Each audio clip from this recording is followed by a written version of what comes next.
আজ আমি তোমাদের সাথে এই চকলেট কেকের ডিজাইনটা শেয়ার করব। দেখো আমি প্রথমেই বেসটা রেডি করে নিচ্ছি, তারপর বেসটাকে স্টেপ বাই স্টেপ আইসিং করে নেব খুব সুন্দরভাবে, যাতে কোনো অসুবিধা না হয়।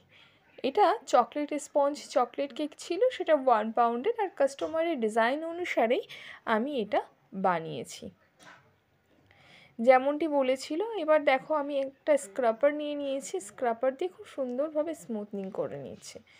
ক্রিমটা ওভারবিট করা হয়ে যাওয়ার কারণে স্মুথনিংটা একটু প্রবলেম হচ্ছিল, যাই হোক তবুও ম্যানেজ করে নিয়েছি, অসুবিধা হয়নি। এই কেকটা করতে আমি দুটো কালার ইউজ করব।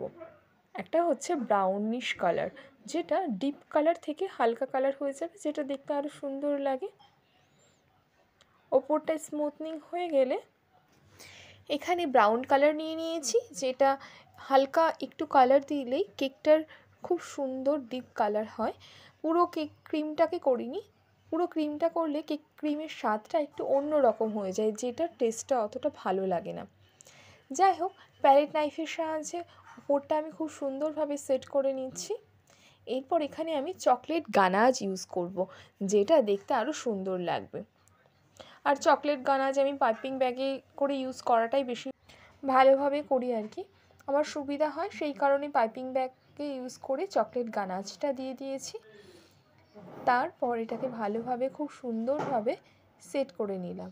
এরপর এখানে নোজেলের সাহায্যে এর উপরে কয়েকটা ফুল করে নেব। আগে ড্রিপিংটা তো অবশ্যই করব, এরপর ড্রিপিং করে নিলাম।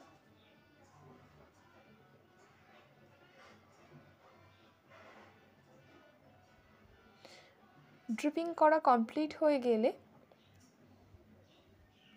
এর ওপর 2D নোজেল ইউজ করে কয়েকটা ফুল করে নেব, যেটা দেখতে আরও সুন্দর হবে।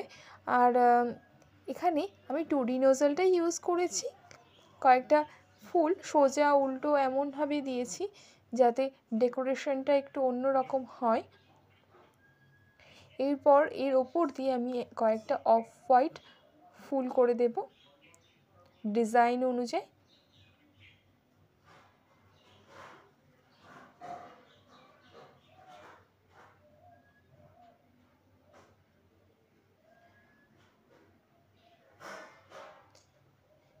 এই ফুলগুলো কমপ্লিট হয়ে গেলে এই বেসের চারপাশে আমি দুটো কালার ইউজ করে একটা নোজেলের সাহায্যে কয়েকটা ফুল করে দিচ্ছি, যেটা দেখতে আরও সুন্দর লাগবে।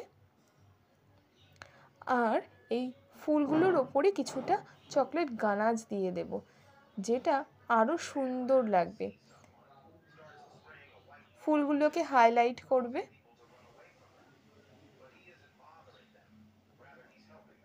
আর ওপরে লিখে দিয়েছি হ্যাপি বার্থডে ভাই। একটা দিদি তার ভাইয়ের জন্য কেকটা আমার কাছ থেকে নিয়েছিল। দেখো আমার কেকটা রেডি। যদি তোমাদের ডিজাইন ভালো লেগে থাকে তাহলে লাইক আর সাবস্ক্রাইব করে দিও।